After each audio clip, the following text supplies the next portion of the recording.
And now, a tale well calculated to keep you in suspense. You know the feeling? You've run half a block for a bus and the door slams shut in your face. Sure, you know the feeling. Anger, frustration, indignation. All out of proportion to the importance of what's happened. So you're a couple of minutes late for dinner or a business appointment. Nothing irreparable. Now try this one. You're chasing something 2,000 miles away. You're not sure where it started or when it stops. And if the door slams in your face, somebody's going to die. Somebody you love very much. I don't want you to know that feeling. I don't ever want to know it again. Listen now to Act One of Seeds of Disaster, starring Bernard Grant, and written especially for Suspense by David Hill. Pam, listen, can't I talk you into staying the extra week? Oh, I don't think it's a good idea, Les. This way I'll have time to get the house ready. You know, aired out and cleaned up a little. You could have your mother open up the house for us, couldn't you? Well, I'd have to send her the key, and then, well, what about Penny? She'll be ready to come home from camp this weekend. You know, we've been here in Puerto Rico over 2 months now. Yes, you're right. It's just that it's been, well, so much fun having you along on one of these trips. I just hate to see it end. It's been more like a vacation than business. But vacation's over. Yeah? Now, come on and help me finish packing. Help you finish? Are you kidding? You've already used up all the luggage. But I have to make room for all the souvenirs. Oh. I never saw a trunk you couldn't stuff a little fuller. Now, come on. I need your muscles. Help me close it. All right. Well, hey, look who's back. Well, hi there, kitty cat. Oh, I wish I could take you back with me. Look at her, Les. Almost thinks she knows I'm leaving. I guess she senses she's losing her number one meal ticket. I've got a suspicion you leave the door ajar just to let her into the room. Well, you'd better promise me to see that she gets her milk while you're still here anyway. Oh!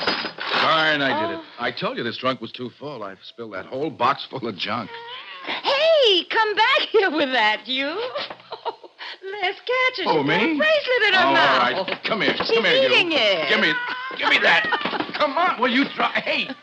Look, that might look like lunch, but my wife claims it's jewelry. Don't let her out the door. Don't let her. She's younger than I am.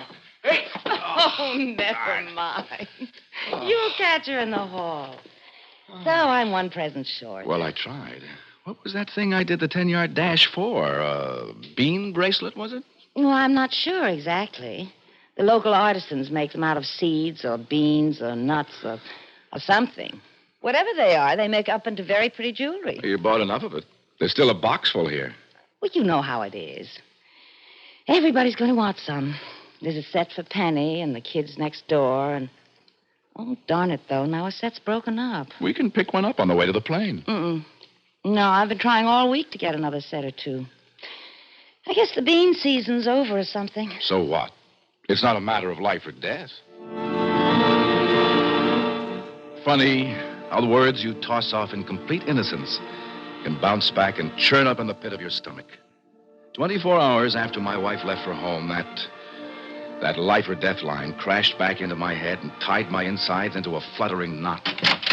Oh, I'm sorry, senorita. I didn't know you were cleaning the room. I'll come back in a few minutes when you're finished. No, senor. It is done. I was about to leave. Did the senora have a safe trip? Matter of fact, I just picked up a wire from her at the desk. She said the flight was great. Bueno, I'm glad. Thank you. By the way, I'll be away for most of the day, and, look, if I leave you some money, will you see that the little cat the senora became so fond of gets her milk? My wife will have a fit if I tell her I forgot. Oh, I am so sorry, senor. I recall now the senora did display a fondness for the little animal. Oh, I'm glad it happened after she left. You're glad what happened? The little cat. She's muerte. Dead. What? I found her in the hallway only this morning. But how did that happen? Oh, one cannot tell for sure, senor. There were no marks. Perhaps she found something to eat that was poison. All right. What do you think in a case like that? What do you do? I'll tell you. You think the worst. You remember a little gray cat with a bracelet of pretty seeds in her mouth. Then you think of your kid a couple of thousand miles away, all flushed and excited over a present of those same pretty beads. And in the same thought, you remember how she puts things in her mouth, too. Pencil erasers, dolls, little rings, and bracelets. You rationalize a little then. You tell yourself you're jumping to conclusions. 1,000 other things might have killed that cat. But you remember about telephones, too. You don't have to take chances. You call. It takes maybe a couple of minutes for your call to go through, but it seems like an hour, even though your watch says no. Time's up, call's placed. You wait for somebody to pick up a phone 2,000 miles away.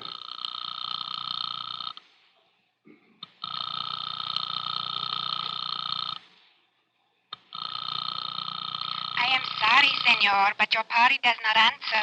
Would you wish me to try again later? No. Keep it ringing. If you wish, senor. I sat there for a full 5 minutes listening to the ring of a phone I knew wasn't going to be picked up. But you die hard in a case like that.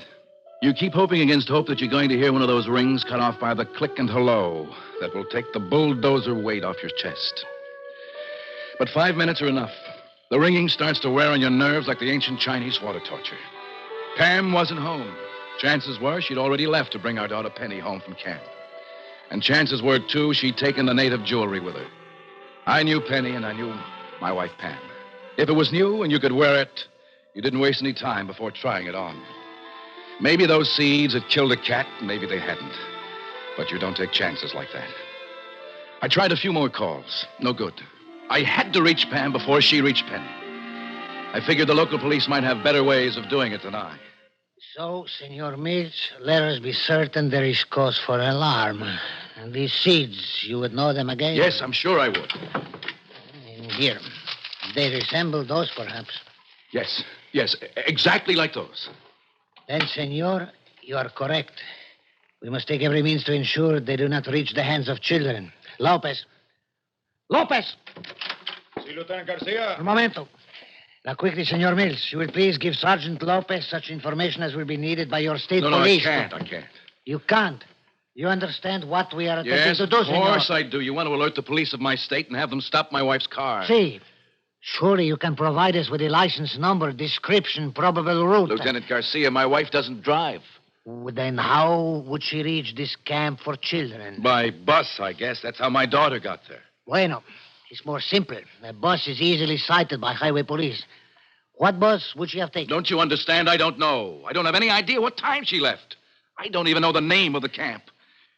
Don't you think I would have called the camp if I knew? Senor Mills, how can we help you if you give us nothing to work with? I don't know.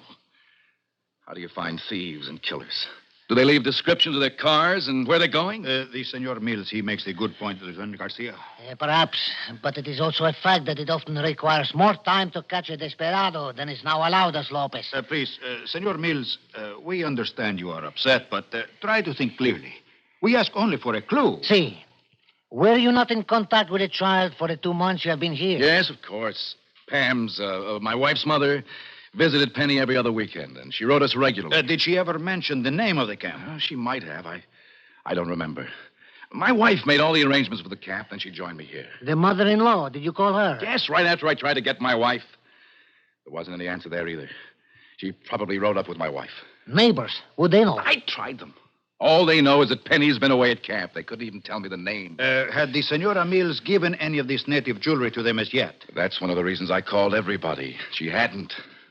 Why do you people allow poison to be sold on your streets Senor anyway? Mills, be reasonable. We did not know. The seeds come from a variety of native plants, and as soon as we learned of the danger, all such articles were confiscated. Senor, once more I ask you, is there nothing you can tell us, however remote, that may help to locate your wife and child quickly? Nothing. Tell me the truth now. Can those seeds kill a child? Answer me. Can they kill a child? Yes, senor. They can.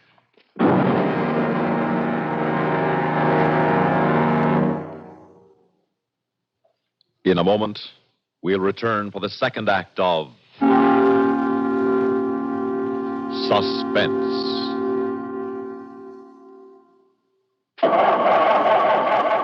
For cars left out at night or in unheated garages, Don't ask for trouble. Ask for DuPont Xerox Antifreeze. Wintertime is trouble time for many of us who leave our cars out at night or in unheated garages. So don't ask for trouble. Ask for DuPont Xerox Antifreeze. Xerox outlasts winter. It protects your car against sudden drops in temperature all winter long. It won't boil away, even during a warm spell. And Xerox has an exclusive rust inhibitor, MR8, that protects all engine metals, including aluminum, against rust and corrosion. So, for safe, dependable protection, do as millions of motorists have done for over 20 years. Ask for Xerox Antifreeze. It's made by DuPont.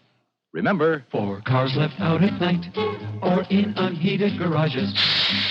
Don't ask for trouble. Ask for DuPont Xerox Antifreeze.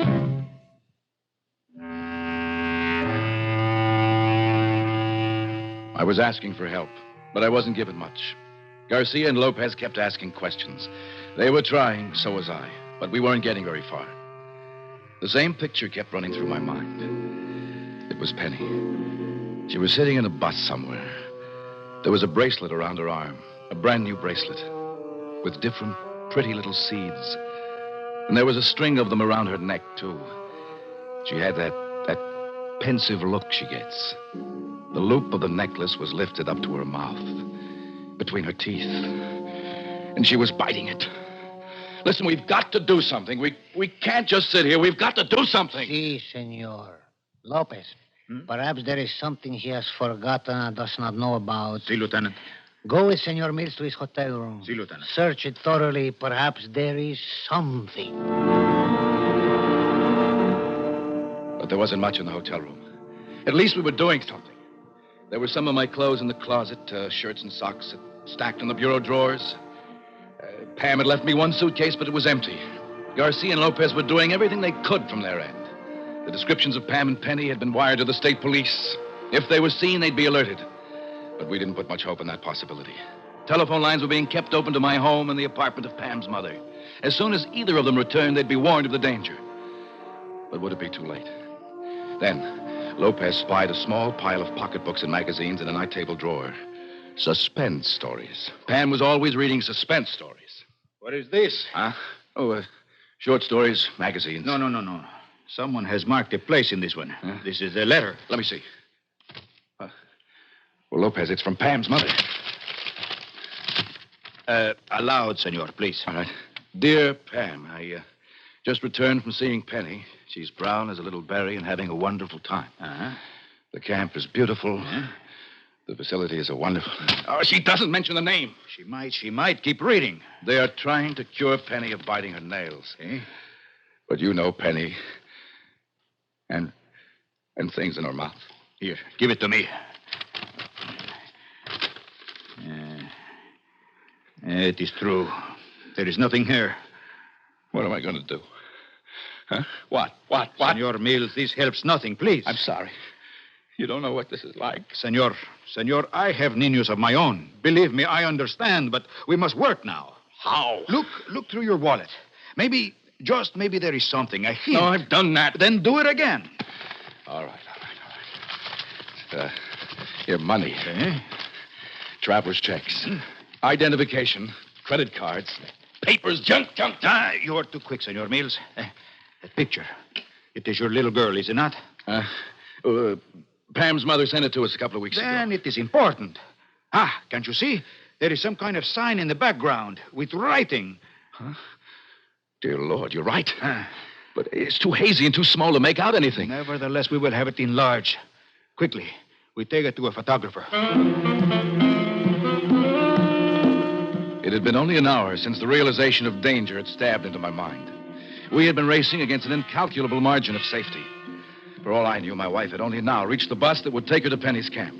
Then again, she might be well on her way, even there, possibly on her way back. Yet I was certain there couldn't be too much time left. I thanked heavens for Lopez. He was coming up with angles I'd never thought of. The photographer looked at the snapshot, and he shook his head. I will try, but I do not know. Why? 12 times you have done such things for us. See, but always with a negative or much better print. First, I must make a copy of this already poor picture, then enlarge it big. I do not know. It's got to work. We've got to be able to see what that sign says. I will try, senor. I cannot put in what is not there. The photographer worked fast. He made a copy negative, developed it, and printed it still wet. But just waiting for the image to come up in that tray of developers seemed like an eternity. What is wrong? Nothing is wrong. It takes a moment. There. The picture begins to appear. We fix the image quickly now. Well, give us some decent light. Please, a second. The image must be at least partially fixed. Here, I give you light. Oh, Lopez. That is the best you could do. I am sorry. I can make out none of these words. I am sorry. I held no great hope. I am sorry. Lopez. I'm scared. I'm scared to death. What's left? I don't know, senor. I don't know. There must be something. Let me get to a phone. Let me call again. Don't be foolish, Senor Mills. Lieutenant Garcia's had a man on the telephone every second. He would immediately notify us if someone returned. The time. Look at the time. I'm not going to want to hear the news, Lopez. It's been too long. You do not know that. Senor Mills, quickly. The senora would have paid the fee of this child's camp by means of a check, eh? Huh? Why? Yes, of course she would. You're right. It's in the hotel room. Come on. 5 minutes. That's all it took us to get back to the hotel. But there was plenty of time to wonder. I had asked Pam to leave me our checkbook, sure, but the payment to Penny's camp had been made out more than 2 months before. Was it still the same pad of checks? Had Pam made the stub out completely? She didn't always. And if I found the right stub, what would it say? Payment for Penny's camp. Huh? Another blind alley. I don't think I breathed from the instant the check stubs began flipping through my fingers. And then... Point of Woods camp. That's it. Lopez, it's here. The phone. Quick. In short minutes, Lopez had pinned down the necessary information for reaching the camp. In seconds, a line was through. Why they don't answer? Please. Oh, please. I got something. Hello. Yeah? Point of Woods camp? Yeah? Sorry it took so long to answer the phone, but I was outside. Please, this is important. Vitally important. You have a child there named Penelope Mills. What's that name? Mills. Mills. Penelope Mills. Sorry, mister, but there's a pile of kids right outside here making so much racket I can hardly hear myself think. Senor Mills, perhaps it is my accent. Please, you try. Give it to me. Now listen to me. There's a child named Penelope Mills at your camp. Oh, you sound different now. Hey, just hang on the phone a minute while I close the door here so as I can... No, there's no time. Please, listen, don't leave. No trouble at all, mister. Just a second is all it'll take. What a fool. Now, go on, mister. I got a little quiet now. You've got a child there named Penelope Mills. She's to be picked up this morning by her mother. Oh, I'm afraid not, mister. You must have gone off easy a half hour ago. Look, what bus did they catch? None I know of. They went off in a private car. I think so, anyway. Well, what kind of a car? What make? What year? Can you describe it? I can't tell one car from another. Anything else I can do for you? Mister, you still on the line there? There it was. And for me, that was it. Watching Lopez trying to get some sense out of the phone after I had dropped it was like a great big anticlimax. He managed to talk with somebody more responsible, but it didn't help. Pam had picked up Penny. She had signed her out. They'd gone. And they hadn't used the bus. A bus might have been picked up on the road and stopped.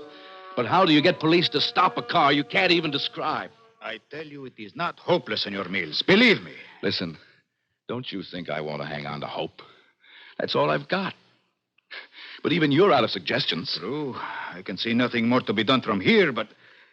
Well, we know comparatively little about the toxicity of the seeds. We know they'll kill. But we do not know how quickly or in what amount. Your wife and child, they are on their way home. We know now that it is only about an hour's drive.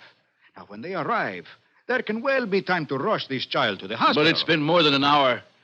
Why doesn't somebody get there and answer the phone? Many reasons. Perhaps the traffic was heavy. Lieutenant Garcia, is there any news? Lopez, how long have you two been in here in Senor Mills' hotel room? Oh, about a half hour, perhaps. What is wrong? Such fools they are. Senor Mills, 2 times your wife has attempted to reach you by telephone while you were away. Did she leave a message? She left a number. I have taken the liberty of having the call placed. Why did no one give us this information? It seems if one does not pick up messages at the desk here, no one worries whether or not they are delivered. Have you got the number she left? Si, senor. It is plain she did not call from either her home or that of her mother. The number is unfamiliar. Perhaps it means something to you, senor. No. No, it's not even our town. Oh, dear God, maybe it happened. Maybe it happened on the way. Senor, perhaps it would be best if I spoke. No. Give me the phone. Hello? Les? Penny. Pam. How is Penny? Well, fine. I'm sure she's fine. Why shouldn't she be? She was wonderful when I last saw her a few hours ago. Pam, isn't she with you? Didn't you pick her up from camp? Yes, but I got a ride with the Gellers. You remember those friends? Can't you get to a simple fact? Where's Penny now? Les, will you give me a chance? The Gellers drove me to the camp and then back to their summer place for the weekend. All right, yes. Penny's been out on the lake all morning. Now, for Pete's sake, will you tell me what you think might be wrong with Penny? You've got me ready to scream. Pam, listen to me now. Do what I say. Yes? Get Penny right away. Take her to the nearest hospital. And be sure to take those native seed things with you for them to analyze. Les, those seeds are packed in the trunk. What did you say? Well, if for some reason it's those seeds you're worried about, they're locked in the trunk. You forgot to give me the key. I haven't been able to get her clothes out. Oh, thank God. Now, how does that make it all right? Oh. Les, answer me. What's the matter with you? Everything's all right, Pam. Everything's all right now. You know you just almost scared me to death. I know, dear, I know. But believe me, it could have been worse.